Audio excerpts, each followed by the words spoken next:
I'm Tom Jacobson. I'm from the University of Idaho Fremont Extension, and we're in Plummer, Idaho today.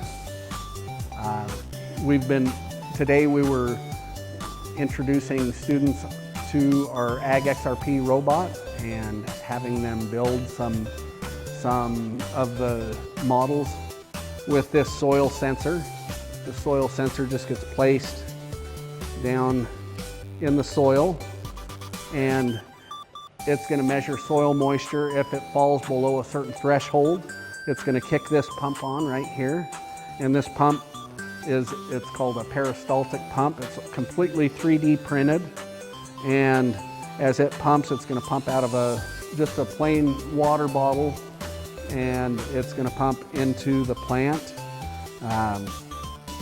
It's just a really simple way to automate watering and so that you can get the right amount of water to a plant when it needs it.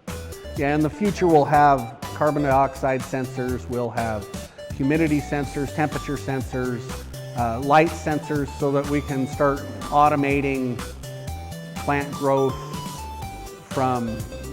in all different aspects. We can control disease, we can control light, we can control a lot of the things that we can't control in a natural environment.